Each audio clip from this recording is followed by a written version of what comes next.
The morning was Ready for a quiet in little the small adventure? town of Yes, Millridge. let's go. The sun had just started to Have fun, rise, little one. and the roads were almost empty. A soft wind moved through the fields, and the sound of birds filled the air. It looked like a normal day. Nothing felt wrong. Eli Harper stood alone in his field. People in town called him the giant farmer. He was tall, broad, and quiet. He did not talk much, and he kept to himself. Most people only saw him at the market or driving his old truck through town. Some said he looked scary. Others said he was just a man who wanted peace. Ili loikid silence. Silence did not ask questions. He worked slowly, fixing a broken fence, when suddenly a sound cut through the calm morning. A scream. Not the kind people ignore. Not kids playing. This scream carried fear. Real fear. Eli stopped moving. The scream came again, closer this time. Help! Please help! He turned toward the road. A small girl ran as fast as she could, her shoes covered in dust. Tears ran down her face. Her voice shook as she shouted again and again. They beat my mom. She's dying. Please help. Cars passed by slowly. Some drivers looked. None stopped. A few people watched from their porches but quickly went back inside. Trouble was something people in Millridge avoided. The girl kept running until her legs gave out near Eli's field.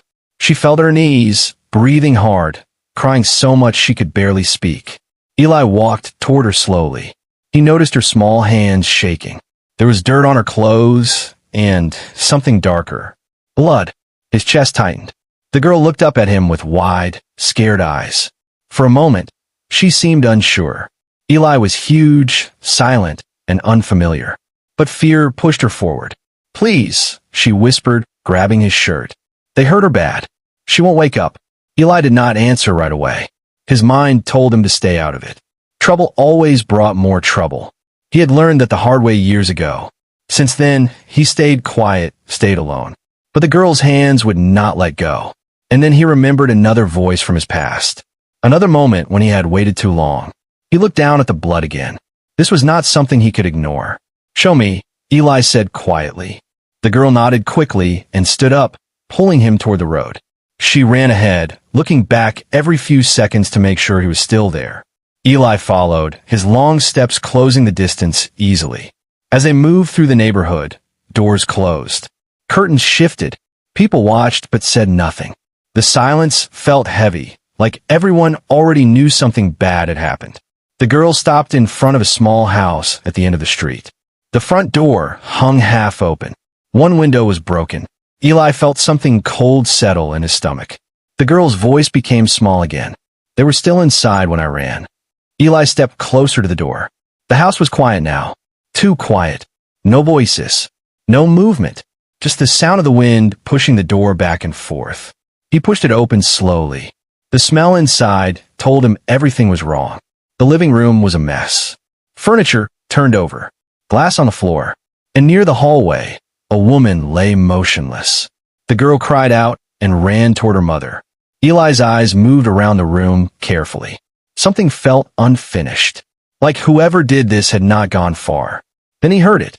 A floorboard creaked somewhere deeper inside the house. Ili umbrotse. Someone was still there. The sound of the creaking floorboard froze the air inside the house. Eli did not move for a second. His eyes slowly shifted toward the dark hallway. The little girl knelt beside her mother, shaking her gently, crying her name again and again. She did not hear the sound, but Eli did. Someone was still inside. He raised one hand slightly, signaling the girl to stay quiet. His voice stayed low and calm. Stay with your mom, he said softly. The hallway was dim. Sunlight barely reached inside. Every step Eli took made the broken glass crunch under his boots. The house felt heavy, like fear was still trapped in the walls. Another sound came from the back of the house. A quick movement, then silence. Eli stepped forward, his heart steady but alert. He was not a fighter, but years of hard work had made him strong. Still, strength did not stop danger. He knew that. He reached the kitchen and stopped. The back door was open. The curtain moved slowly in the wind. Whoever had been there had already left. Eli stood still for a moment, listening carefully. No footsteps, no voices, just the sound of the wind outside. But something told him this was not over. He turned back toward the living room. The girl was crying harder now. "Mom, please wake up." The woman's face was bruised, her breathing shallow. Eli quickly grabbed his phone and called for an ambulance. His voice stayed calm, but his eyes never stopped scanning the room. The operator asked questions. Eli answered simply, "Yes, she's alive. Yes, she's hurt bad. Yes, someone attacked her." When the call ended, the house felt quiet again. Too quiet. The girl looked up at Eli, her face wet with tears. "They said she owed them money," she whispered. "But she said it wasn't true. She told them to leave." Eli frowned slightly. This did not sound like a random attack. "What do they look like?" he asked. The girl shook her head. "Big men. I didn't know them." One of them said this was the last warning. The words stayed in the air. Last warning. Eli felt anger rise slowly in his chest, but he pushed it down. Anger would not help right now. The woman needed help first. Minutes felt like hours before the sound of sirens finally filled the street. The ambulance arrived, followed by a police car. Neighbors came outside now, watching from a distance, whispering to each other like they had not heard the girl screaming earlier. Paramedics rushed inside and lifted the woman onto a stretcher. The girl refused to let go of her hand. "She's going to be okay," one paramedic said gently, though his face looked unsure. The police officer asked Eli a few questions, writing slowly in a small notebook. His tone sounded bored, like this was just another report. "Did you see the attackers?" the officer asked. Eli shook his head. "No, but someone was still inside when we arrived." The officer nodded, but did not seem surprised. That bothered Eli. As the ambulance drove away, the street slowly emptied again. Doors closed. Curtains fell back into place. Life returned to normal, as if nothing had happened. But Eli stayed standing near the house. Something felt wrong. Across the street, a dark car sat parked near the corner. The engine was running. The windows were tinted, hiding whoever sat inside. Eli watched it carefully. For a moment, nothing happened. Then the car slowly pulled away. Not fast, not scared, just slow enough to let him know they were watching. The girl stood beside him now, holding her arms tightly around herself. She looked smaller without the noise and panic. "Are they coming back?" she asked quietly. Eli looked down the empty road where the car disappeared. He did not answer right away, because deep inside, he already knew this was not finished. And whoever hurt her mother was not afraid at all. The hospital hallway smelled of medicine and silence. Eli sat on a hard plastic chair, his large hands resting on his knees.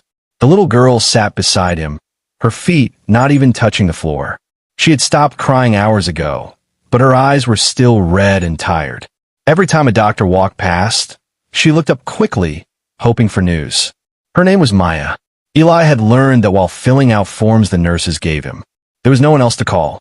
No father listed. No family nearby. Just her and her mother. The clock on the wall moved slowly. Eli was not used to hospitals. Places like this brought back memories he tried hard to forget. Years ago, he had sat in a similar chair, waiting for news that never came. That was the day he learned that sometimes being strong meant nothing if you arrived too late. He pushed the thought away. This time was different. Maya looked at him suddenly. "You're not leaving, right?" The question was small, but it carried fear. Eli shook his head. "No." She nodded, as if that one word was enough to hold her together. A doctor finally stepped out of the room. Maya jumped her feet. "Is my mom okay?" The doctor gave a gentle smile. "She's hurt, but she's strong. She needs rest. She's going to wake up soon." Maya's shoulders dropped with relief. She covered her face and cried again, but this time quietly. Eli looked away, giving her space. But relief did not last long. Later that evening, a police officer arrived to ask more questions. The same bored tone, the same slow writing. He asked Maya to describe the men again. She tried, but fear made her words shake. "Did your mother have problems with anyone?" the officer asked. Maya shook her head. "No, she just worked." The officer nodded and closed his notebook. "We'll look into it." Eli watched him leave without urgency. Something about it felt wrong. Outside the hospital window, night had fallen. The parking lot lights flickered on one by one. Eli stood near the glass, thinking about the car that had watched the house earlier, about the words the girl had said. Last warning. This was not random. Someone wanted something, and they believed no one would stop them. Eli felt the old voice in his mind again, the one that told him to stay out of it. Life had been quieter since he stopped getting involved in other people's problems. Safer. But then he looked back at Maya.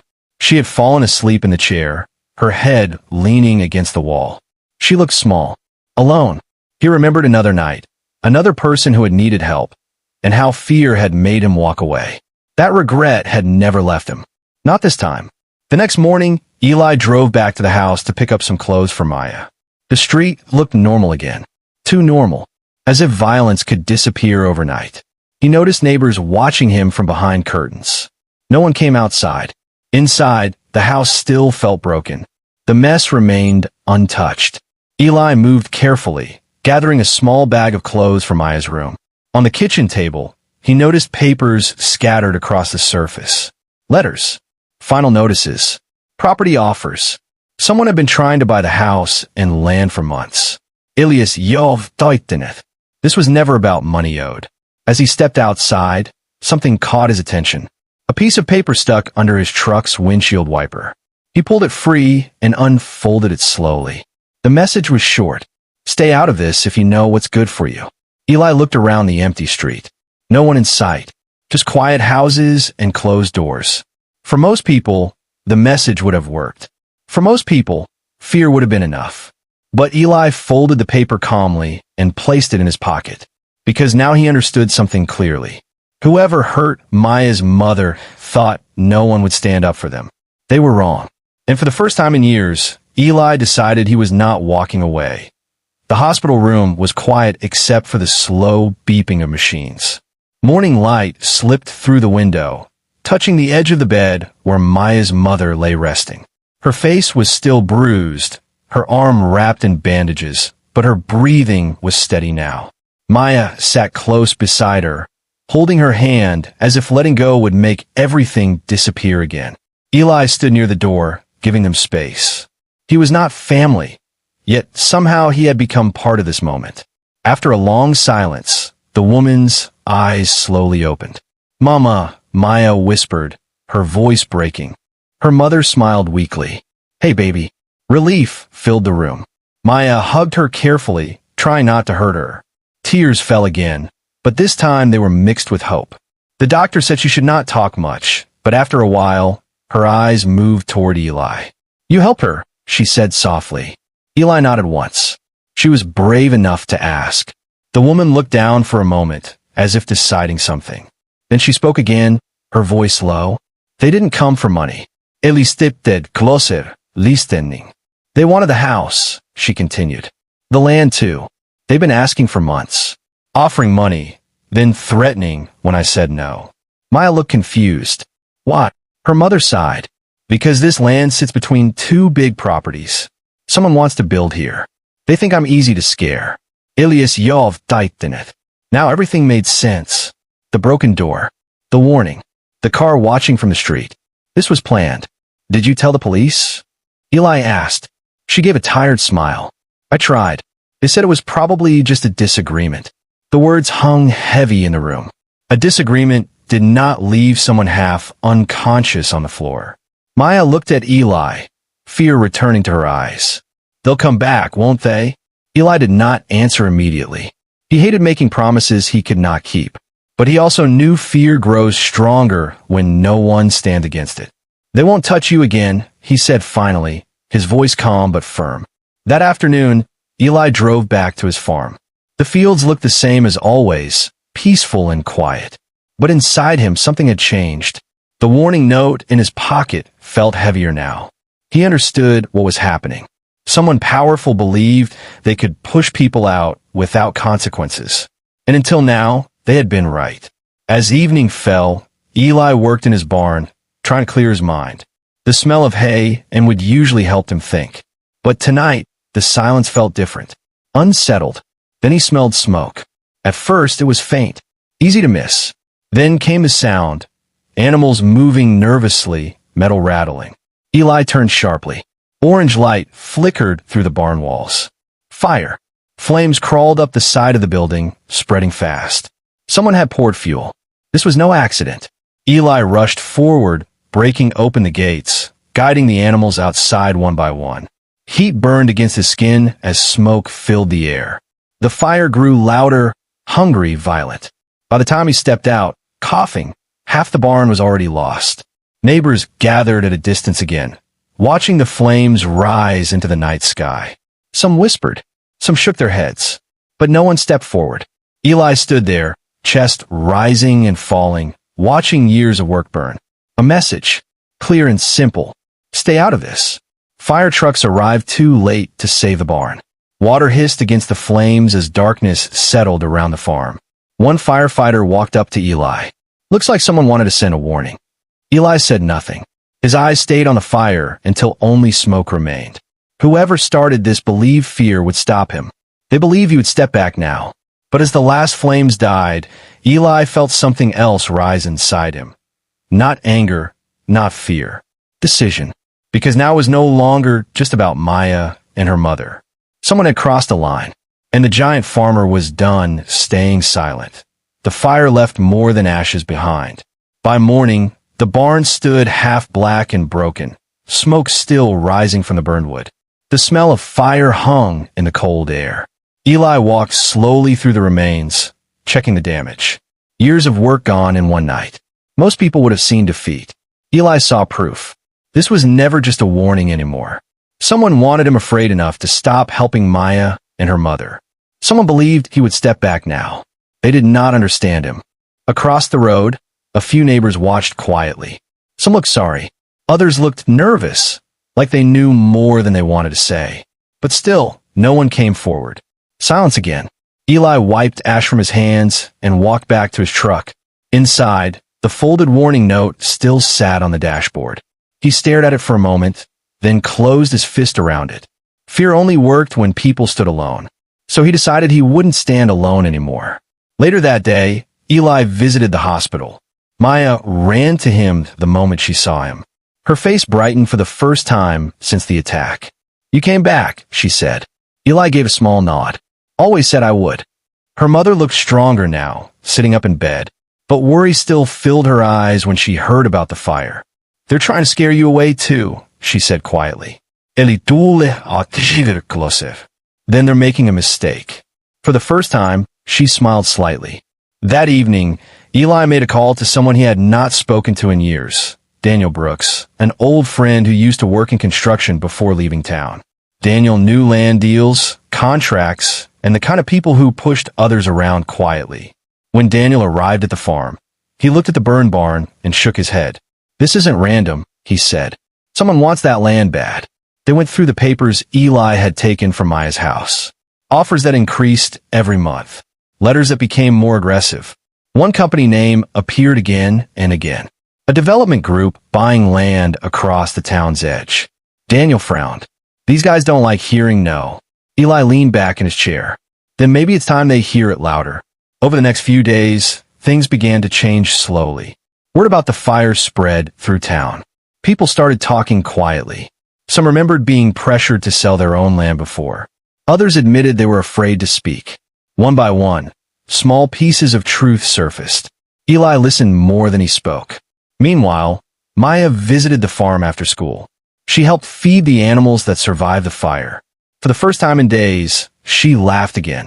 The sound felt strange, but good in the quiet fields. "You're not scared?" she asked him once. Eli thought for a moment. "Everyone gets scared," he said. "You just decide what matters more." She nodded, thinking deeply about his words.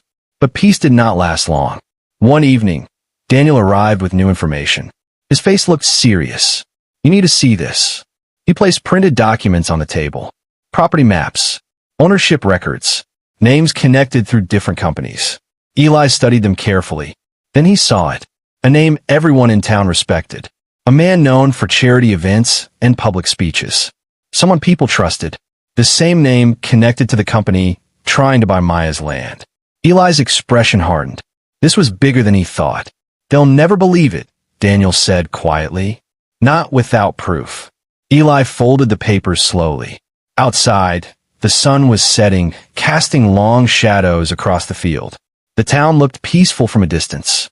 Normal. But now Eli understood the truth hiding underneath. The people responsible were not hiding in the dark. They were standing in the light, smiling, pretending nothing was wrong. And if he wanted to protect Maya and her mother, he would have to face them where everyone could see. Because the next fight would not happen in silence.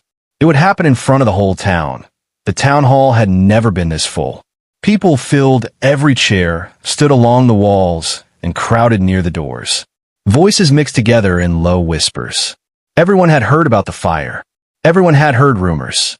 But no one knew the full truth yet. Tonight, people came to watch. Eli stood near the back of the room, quiet as always. His large frame made him easy to notice, but he did not try to draw attention. Maya stood beside him, holding his hand tightly. Her mother sat in the front row, still weak but determined to be there. At the front of the room stood Richard Hale, one of the most respected men in Millridge.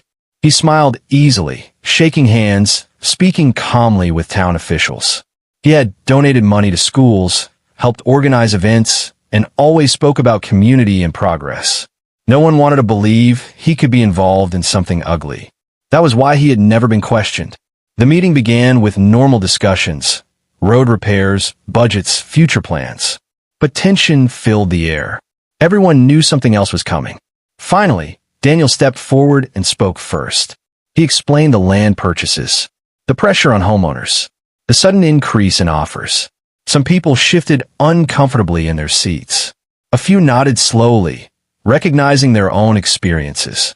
Richard Hale laughed softly when his name was mentioned. "This is ridiculous," he said calmly. "Business deals happen. That doesn't make anyone a criminal." Some people agreed. Others looked unsure. Then Eli stepped forward. The room grew quiet immediately. Eli was not known for speeches.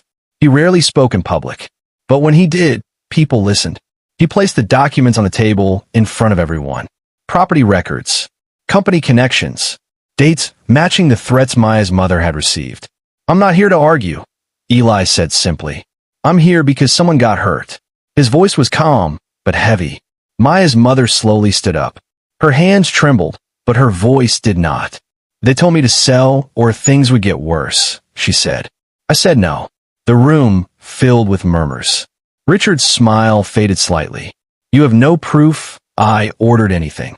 For a moment, silence returned. Then Maya stepped forward. She looked small standing in front of so many adults, but her voice carried across the room. "I saw them," she said. "They said someone important wanted our house." Her words were simple, honest, impossible to ignore. People began looking at each other differently now. Doubt spread through the room. Richard's calm expression cracked for the first time. "This is emotional nonsense," he snapped. "You're letting feelings destroy reputations." But the mood had already changed. More voices spoke up from the crowd. Others admitted they had been pressured to sell. Stories that had stayed hidden for months suddenly came out all at once. The silence that protected him was breaking. Outside, the sound of sirens approached. Police cars stopped in front of the building. Officers walked inside, their faces serious. The entire room turned to watch. No one spoke, not even Eli. The officers walked toward the front slowly. One of them spoke quietly with the town manager, then turned toward Richard Hale. For the first time, fear appeared in Richard's eyes. The room held its breath, because no one knew what would happen next.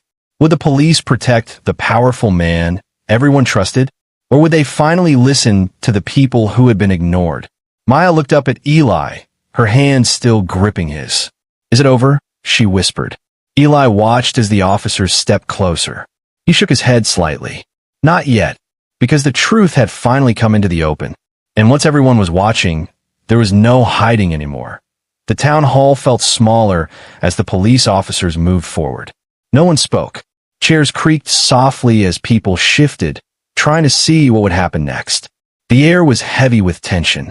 For years, Richard Hale had stood in that same room as a respected man, a helper, a leader. Now, everyone watched him differently. The lead officer stopped in front of him. His voice was calm but firm. "Mr. Hale, we need you to come with us." A wave of whispers moved through the crowd. Some people looked shocked. Others looked relieved, as if they had been waiting for this moment but never believed it would come. Richard tried to smile, but it no longer looked confident.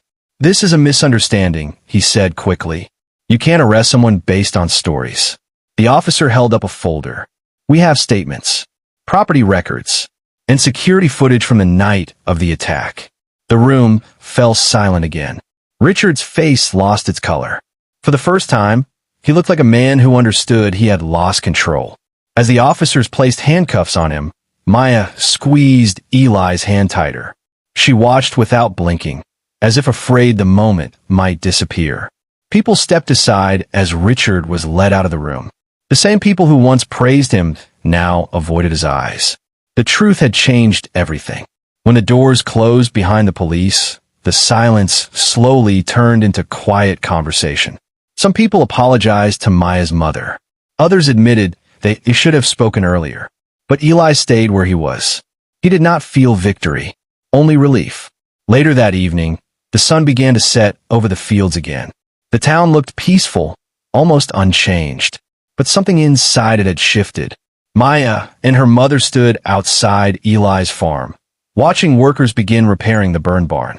Volunteers from town had come to help. People who once stayed silent were now showing up with tools, wood, and food. Sometimes change started slowly. Maya ran toward the animals, laughing as one of the goats followed her. The sound made Eli smile slightly. Her mother walked closer to him. "You didn't have to do any of this," she said. Eli shook his head. "Yeah, I did." For years, he had carried the weight of a moment when he stayed quiet, when fear made him look away. Helping them had not just protected Maya and her mother, it had finally allowed him to forgive himself. The woman looked around the farm, then back at him. "You gave us a chance to stay." Eli looked out across the fields, where the sky turned orange and gold. "No," he said softly. "You just needed someone to stand with you." Days passed, and life slowly returned to normal. The investigation continued, revealing more people involved in the land scheme. The town learned how easily silence could protect the wrong people. Maya visited the farm almost every day. She no longer looked afraid. One evening, as they watched the sunset together, she asked the question she had been holding inside. "Are you family now?" Eli posed, surtriseth. He had lived alone for so long that the word felt unfamiliar. But when he looked at her smiling face, the answer felt simple. "Yeah," he said quietly. "I think we are." The wind moved gently through the fields, carrying away the last smell of smoke. The barn would be rebuilt. The fear would fade. But the lesson would remain. Because the town finally understood something important. The biggest person in the room is not the one with power. It is the one who refuses to stay silent when someone needs help.